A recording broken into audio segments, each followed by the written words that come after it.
여러분 지금까지 신앙생활 해오시면서 말씀을 배우고 또 교회 가운데에서 신앙교육을 받으시면서 오늘 주제에 대한 이야기들 참 많이 들어보셨을 거예요. 많이는 아니더라도 한 번 이상은 들어보지 않으셨겠습니까? 그죠? 적 그리스도. 좀 공격적인 용어처럼 우리에게 들려서 잘 이야기하지 않는 그런 어떤 부분들이 있는 것 같은데, 적 그리스도에 대해서 우리가 이야기를 들어봤습니다. 어떤 목사님들 아니면 어떤 매체들, 어떤 사람들을 통해서 적 그리스도다, 적 그리스도다라는 그런 이야기들을 많이 들어보셨을 거예요. 저도 마찬가지로 적 그리스도가 누구인가, 적 그리스도가 무엇인가에 대해 참 많이 들었습니다. 어떤 사람은요, 옛날에는 히틀러가 적 그리스도다라고 이야기하는 사람들이 많았어요. 그리고 교황이 적 그리스도다라고 해가지고 교황이 적 그리스도인가에 대해서 어떤 자료들까지도 책으로 만드는 그런 분들도 계세요. 제가 설교를 준비하면서 이래저래 자료를 검토해 보니까 요즘에는요 좀 극단적으로까지 나와가지고 어떤 사람까지 적 그리스도라고 이야기를 하냐면 트럼프가 적 그리스도다 라고 하는 그런 이야기까지 하는 것을 제가 봤습니다. 무슨 근거로 그렇게 이야기하는지는 잘 모르겠지만 어쨌든 트럼프가 적 그리스도라고까지 이야기를 해요.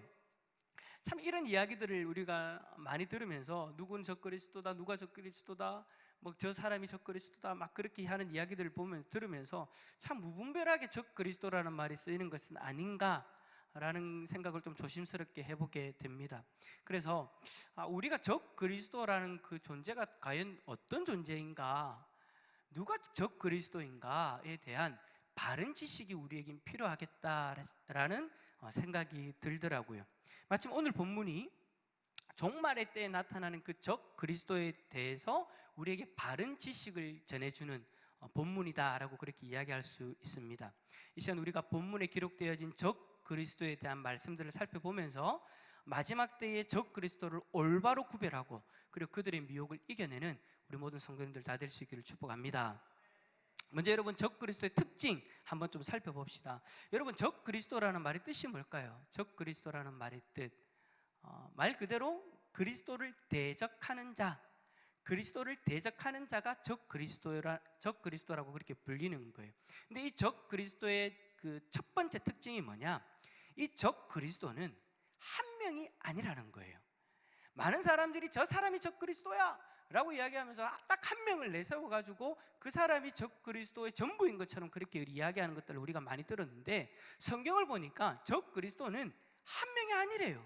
자, 18절 말씀 한번 읽어볼까요? 한번 더 읽어봅시다. 18절입니다. 시작.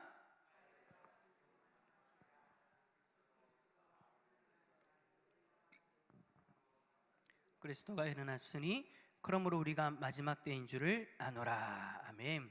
자, 여기서 아이들아라는 말은 제가 지난주에 말씀드렸던 것처럼 지금 그 요한 1서를 기록한 사도 요한이 요한 1서를 읽고 있는 독자들을 정말 자녀처럼 사랑하는 마음으로 그렇게 편지를 보내고 있기 때문에 그렇게 아이들아라는 표현을 하고 있는 거예요. 그런데 중반절에 보니까 뭐라고 되어 있습니까? 지금도 많은 적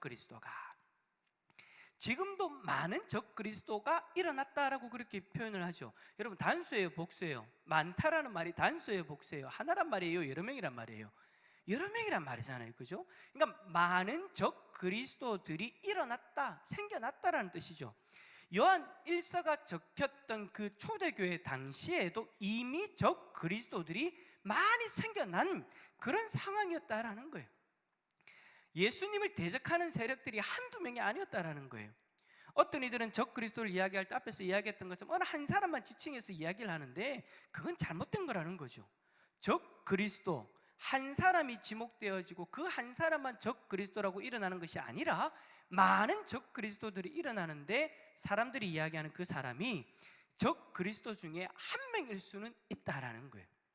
성경이 이야기하는 적 그리스도 중에 한 명이 많은 사람들이 이야기하는 그 사람이 될 수도 있다라는 것이죠.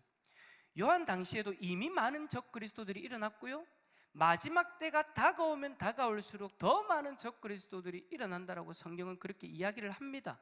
자, 그렇다면 그들은 어디에서부터 발생하는 걸까요? 어디에서부터 적 그리스도들이 나타나기 시작하는 걸까요? 참 이 말씀이 우리에게 충격을 줍니다. 19절 말씀 읽어봅시다. 시작. 그들이 우리에게서 나갔으나 우리에게 속하지 아니하였나니 만일 우리에게 속하였더라면 우리와 함께 거하였거니와 그들이 나간 것은 다 우리에게 속하지 아니함을 나타내려 함이니라. 아멘. 자, 어디서 온다고요? 놀랍게도 우리 안에서 나간 사람들이래요. 즉 그리스도는 우리 교회 공동체의 몸을 담고 있다가 나간 사람이래요. 함께 교회를 다녔고 함께 예배를 드렸고 함께 봉사했던 사람인데 그 사람이 교회를 나가서 적 그리스도가 되어졌다라는 거예요. 여기서 여러분 나갔다라는 이 표현은요, 누가 나가게 했다라는 표현이 아니에요. 자발적인 거예요. 스스로가 교회 밖을 나가서 예수 그리스도의 대적자가 되었다라는 것이죠. 여러분, 예수님의 공동체 가운데에서 가장 첫 번째 적 그리스도가 누굽니까? 예수님의 공동체에서 자발적으로 나아가서 예수님을 대적했던 사람이 누구예요? 가룟 유다죠. 그런 예수님을 팔기 위해서 마지막 만찬의 자리에서 나가서 스스로를 예수님의 공동체에서 분리시켜 버렸습니다. 그리고 예수님을 대적하는 자가 되어버렸어요. 은산십에 예수님을 팔아버렸잖아요. 그리고 예수님을 잡으러 갔잖아요. 근데 여러분, 가룟 유다가 나갈 때 특징이 뭔지 아십니까? 요한복음 13장 27절에 보니까 뭐라고 기록되어 있냐면 사탄이 그 속에 들어갔더라. 사탄이 그의 마음 가운데 들어가서 그의 마음을 사로잡아 버린 거예요. 이처럼 여러분, 예수님을 대적하는 적 그리스도는 교회 공동체를 나가서 사단의 세력에 서서 예수 그리스도를 대적하는 세력이 되어버리는 거죠. 자, 이렇게 교회 공동체를 나간 적 그리스도의 두 번째 특징이 뭐냐?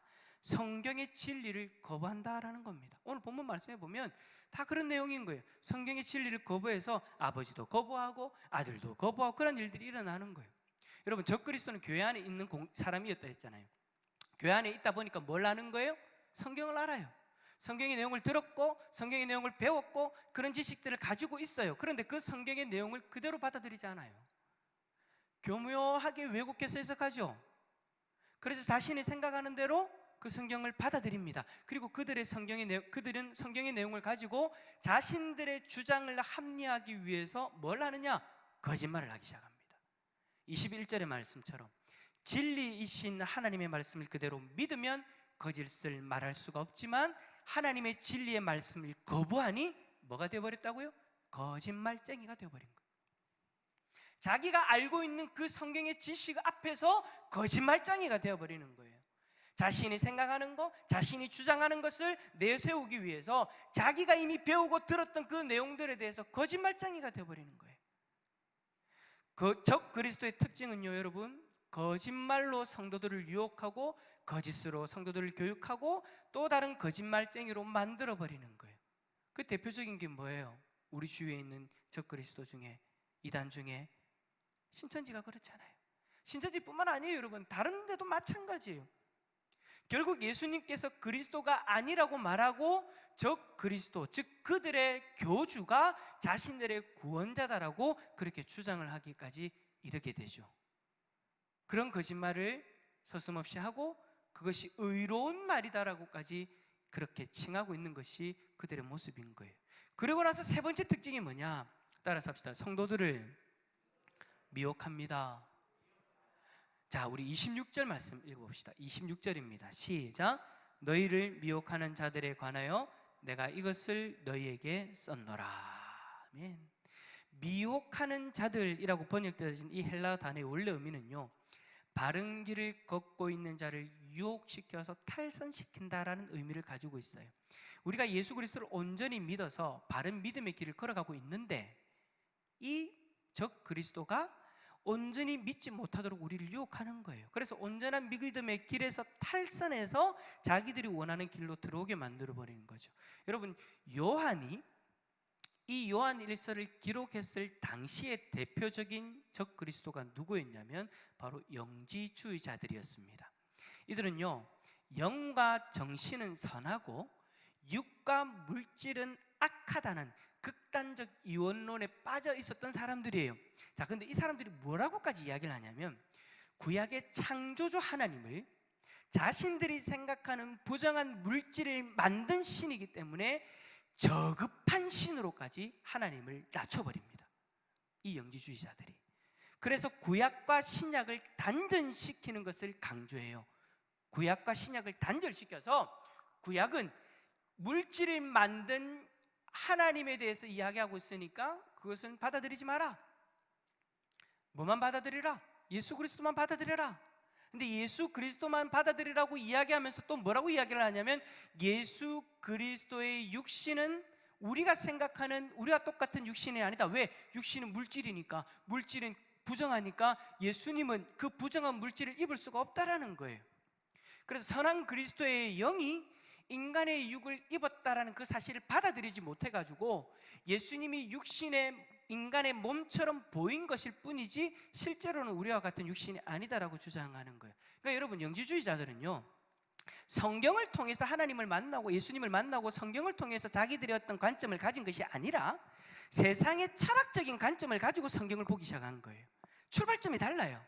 그래서 자기들은 물질이 악하다라는 철학을 가지고 있는데 성경을 보니까, 구약에 보니까 하나님이 물질을 창조했다고 하니까 하나님은 저급한 신으로 만들어버리고 예수님을 믿어서 구원받아야 된다고 하는데 예수님을 믿으려고 하니까 인간의 육신의 몸을 입고 왔대요. 그러니까 자신이 가지고 있는 철학을 가지고 예수님을 분해하기 시작하는 거예요. 아니야, 예수님의 육신은 우리가 보는 그 육신이 아니야. 우리가 생각하는 그런 육신이 아니야. 왜? 육신은 악하니까. 그 관점을 가지고 성경을 보니까 문제가 생겨져 버리는 거예요. 그래서 그들의 관점, 철학을 가지고 성경을 보면서 성경을 엉망으로 만들어 가지고 그걸 가지고 어떻게 하느냐? 성도들을 미혹하는 거예요. 그들의 주장을 가지고 예수 그리스도를 믿는 이들에게 다가와 가지고 미혹해 버리는데, 문제는 그리스도인들이 그들의 이야기를 들어보니까 이야, 그럴듯해요. 철학이라는 것이 그렇잖아요. 들어보면 엄마야, 어느 순간 고개가 끄덕여지는 게 철학이잖아요. 엄마야, 철학관도 가보셨잖아요. 안 가보셨습니까? 죄송합니다. 하여튼 철학이라는 것이 여러분 들어보면 이성적인 어떤 논리를 가지고 쭉 이야기하기 때문에 하는 그런 어떤 묘한 어떤 그런 미혹의 어떤 힘이 있어요. 근데 그런 이야기들을 듣고 성도들이 어떻게 되느냐? 그리스도인들이 어떻게 되느냐? 자신들의 그 믿음의 온전한 길을 벗어나서 그 미혹의 길로 빠져버리더라는 거예요.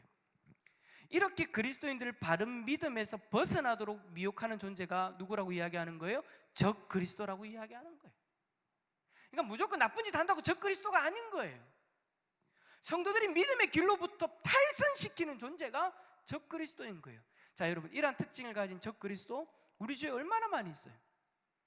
신천지도 그렇고 하나님의 교회도 그렇고 오만 것들이 많이 있잖아요. 그러니까 여러분, 우리가 일반적으로 알고 있는 이단들이요, 다 그런 거예요. 여러분, 기독교 이단들이 다 뭐예요?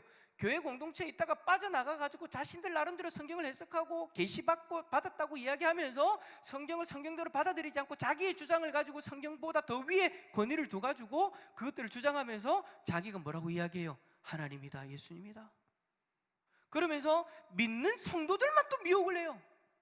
밖에 나가서 전도하기보다 믿는 성도들을 주로 대상으로 타겟을 잡아가지고 그렇게 미혹하잖아요. 그런 이단들이 우리 주위에 얼마나 많이 있어요. 그리고 여러분, 성경의 내용들을 선택적으로 수용합니다. 자신들이 주장하는 그 교리를 위해서 어떤 건 받아들이고 어떤 건 받아들이지 않고 거부해버리고, 그리고는 결국 자신들이 하나님이다, 예수님이다, 성령님이다 그렇게 주장하는 거잖아요. 그리고는 자신들이 거짓말을 정당하고 그렇게 이야기를 하죠. 우리 주위의 이단들이 다 그래요. 그리고는 어떻게 하냐? 그리스도인들 미혹하는 거예요. 그러는 거예요. 어떤 이들이 여러분 말하는 것처럼 가톨릭의 교형도요 마찬가지입니다. 분명 가톨릭도 여러분 초대교회 공동체에서 나온 부류잖아요. 여러분, 가톨릭이 갑자기 하늘에서 떨어진 게 아니에요. 초대교회 성도들이 이제 믿음을 가지고 복음을 전파해서 유럽 쪽에 왔는데 거기서 가톨릭화 되어버린 거예요. 그런데 문제는 뭐냐? 종교에, 그러니까 우리가 가지고 있는 믿음에 정치가 섞여버리니까 변질이 되어버린 거예요. 그들은 우리가 받아들인 그 정경의 말씀 66권 성경 외에도 다른 외경들을 받아가지고 이상한 교리들을 만들고 하나님이 원하지 않는 그런 형상들을 세우고 성경의 내용을 떠나서 이상한 단체가 되어져 버리잖아요. 그래서 여러분, 중세시대 때 다시 성경으로 돌아가자고 해가지고 무슨 일이 일어나요? 종교개혁이 일어나는 거잖아요. 종교개혁자들이 자신의 목숨을 내어 걸고 다시 개혁운동을, 성경으로 돌아가자고 개혁운동을 일으키죠. 지금의 우리는요, 그 개혁운동의 신앙을 이어받은 개혁주의자들입니다. 그 신앙을 우리는 가지고 믿음 생활을 하고 있는 거예요. 가톨릭 교인들에게 여러분 교황의 말은요 성경 위에 있는 권위입니다. 그래서 많은 사람들이 뭐라고 얘기하느냐? 교황은 적 그리스도 중에 하나다 라고까지 그렇게 이야기를 하는 거예요. 지금 우리 주위에는요 너무나도 많은 적 그리스도들이 있어요. 예수님을 대적하는 세력들이 너무나도 많이 있어요. 근데 여러분 성경은 뭐라고 얘기합니까? 이 적 그리스도들이 줄어든다고 합니까? 많아진다고 이야기합니까? 줄어든다고 얘기 안 합니다. 더 많아진다고 이야기합니다. 더 많이 우리를 미혹하고 더 많이 우리를 공격한다고 이야기합니다. 우리를 핍박까지 한다고 이야기합니다. 자, 그러면 이러한 때에 우리는 어떻게 해야 될까요? 이렇게 수많은 적 그리스도들 속에서 우리는 어떻게 믿음을 지킬 수 있을까요? 첫 번째, 두 가지를 이야기합니다. 첫 번째, 우리가 처음 들은 것에 거해야 됩니다. 어디에 거해야 된다고요? 처음 들은 것. 24절 읽어봅시다. 24절입니다. 시작. 너희는 처음 들은 것을 너희 안에 거하게 하라. 처음부터 들은 것이 너희 안에 거하면 너희가 아들과 아버지 안에 거하리라. 아멘. 자, 우리가 처음 들은 게 뭐예요? 처음 들은 게 뭐예요? 복음이잖아요. 지금 요한 1서를 통해서 서신서를 읽고 있는 이 독자들이 누구를 통해서 복음을 들었을까요? 누구를 통해서 복음을 접했을까요? 사도들이에요. 그러니까 지금 여기서 이야기하는 처음 들은 것은 무엇을 이야기하는 거냐면 사도들이 전한 복음, 그 복음을 우리 안에 간직해야 된다라는 거예요. 사도들이 전한 복음이 뭐예요? 우리가 가지고 있는 서신서들이잖아요. 복음서들이잖아요. 복음서들과 서신서들, 사도들이 전한 그 복음을 우리는 그대로 간직해야 된다라는 거예요. 이 말씀에 기록된 대로, 이 말씀에 기록된 복음을 그대로 우리가 믿기만 하면 되는데, 적 그리스도는 어떻게 하느냐? 그 복음으로부터 우리를 떼어놓기 위해서 우리를 미혹하는 거예요. 여러분, 복음으로 돌아가자, 복음으로 돌아가자, 예전에 참 많이 외쳤지 않습니까? 그게 여러분 복음을 벗어나서는 안 된다라는 거예요. 우리가 받아들였던 그 복음을 떠나서는 안 된다라는 거예요. 사랑하는 성도 여러분, 우리가 읽고 배운 그리고 전해받은 그 복음의 말씀을 우리 안에 간직해야 됩니다. 이 복음 안에 우리가 거하면 우리가 성부 하나님과 성자 하나님 안에 거하는 복된 존재가 되는데, 문제는 그 복음을 자꾸 벗어나려고 해요. 그 복음을 자꾸 잊으려고 해요. 복음보다도 우리에게 다가오는 환경을 더 크게 여기고요, 복음보다도 우리를 미혹해하는 그 말에 우리의 귀를 자꾸 기울이고 있어요. 그러면 안 된다라는 거예요. 사랑하는 성도 여러분, 복음이면 충분합니다. 우리 안에 주님이 주신 복음이면 충분합니다. 누군가가 우리 안에 있는 이 복음이 불충분하다고 여러분 이야기를 하면은요, 그렇게 이야기하면서 우리의 복음을 공격한다면 결단코 그 이야기 들을 필요가 없습니다. 절대 여러분들이 가지고 있는 그 복음에 대해서 부정적으로 이야기하고 그것을 거부하는 이야기를 한다면 여러분 그 이야기 안 들으셔도 된다라는 거예요. 여러분 안에 있는 그 복음이면 충분합니다. 그것이 부족하다라고 이야기하면서 여러분에게 다가오는 존재가 있다면 그가 곧 누구라고요? 적 그리스도인 거예요. 나를 미혹해 하려는 적 그리스도라는 것을 여러분 깨닫고 그 미혹을 물리칠 수 있기를 축복합니다. 우리 안에 있는 복음이면 됩니다. 할렐루야. 한번 옆에 있는 분이 그렇게 고백합시다. 옆에 사람이 없으면 앞뒤로. 당신 안에 복음이면 충분합니다. 시작. 당신 안에 복음이면 충분합니다. 할렐루야. 그러면 날마다 그 복음 안에 거하려고 노력해야 돼요. 자, 그 다음에 우리에게 필요한 게 뭐냐? 그의 안에 거해야 됩니다. 누구 안에 거해야 된다고요? 그의 안에. 그라고 이야기하니까 남편을 생각하시는, 남편 안이 아니고 누구를 얘기하는 거예요? 우리의 구원자. 28절 읽어봅니다. 28절 시작. 자녀들아, 이제 그의 안에 거하라. 이는 주께서 나타나신 바 되며 그가 강림하실 때에 우리로 담대함을 얻어 그 앞에서 부끄럽지 않게 하려 함이라. 아멘. 우리의 구주 되시는 예수 그리스도 안에 거하시면 됩니다. 예수 그리스도 안에 거하시면 됩니다. 다른 데 거하려고 하지 마세요. 다른 데 나 자신을 맡기려고 하지 마세요. 예수 그리스도 안에 거하시면 됩니다. 참 세상은요, 우리로 하여금 예수 그리스도 안에 거하지 못하도록 참 우리를 많이 미혹합니다. 예수 그리스도 안에 거하지 못하도록 참 우리의 마음을 혼란케 합니다. 그래도 여러분 그 미혹에 넘어가시면 안 돼요. 복음이면 충분하고요, 예수 그리스도 안에 거하시면 됩니다. 우리가 예수 그리스도 안에 거하면은요, 주님이 이 땅에 다시 오실 때에 우리는 담대하게 두려움 없이 주님의 심판대 앞에 설 수 있습니다. 만약 여러분들이 세상의 이야기에 적그리스도의 미혹에 넘어가 버린다면 주님의 심판대 앞에서 자신의 죄로 말미암아 수치스럽고 불명예스러운 감정을 가지게 될 거예요. 우리에게 다른 구원의 이름은 주어지지 않았습니다. 우리에게는 예수 그리스도밖에 없는 줄 믿습니다. 예수 그리스도를 벗어나려고 하지 마십시오. 여러분에게 시험이 다가왔을 때 다른 건 다 몰라도 예수 그리스도를 벗어나시면 안 됩니다. 많은 이들이 그렇게 해요. 시험이 다가왔을 때, 유혹이 다가왔을 때 잠시 잠깐 넘어지는 건 오케이, 우리가 연약하니까 그럴 수 있어요. 그러나 여러분, 믿음 안에서 벗어나면 안 돼요. 예수 그리스도 안에서 벗어나시면 안 돼요. 이거는 죽으라고 그 자리를 지켜야 되는 거예요. 이 자리를 벗어나면 마지막 심판대 앞에 우리는 부끄러움과 수치를 경험할 수밖에 없다라는 거예요. 우리에게는 예수 그리스도밖에 없습니다. 그 예수 그리스도를 벗어나지 마십시오. 예수 그리스도 한 분만이면 됩니다. 그 예수 그리스도 안에 거하십시오. 이 수많은 미혹들 앞에서 흔들리지 마시고 예수 그리스도 안에 거하십시오. 우리에게 주신 복음의 말씀을 믿고 예수 그리스도 안에서 살아갑시다. 그리하면 우리 모두 마지막 심판대 앞에서 담대함을 얻어서 부끄럽지 않게 주님의 마지막 심판대 앞에 서게 될 줄 믿습니다. 그러고 나서 어떻게 되는 거예요? 영광스러운 저 천국에 입성하게 되는 거예요. 이 놀라운 은혜를 다 누리시는 우리 모든 성도님들 다 될 수 있기를 예수 그리스도 이름으로 축원합니다.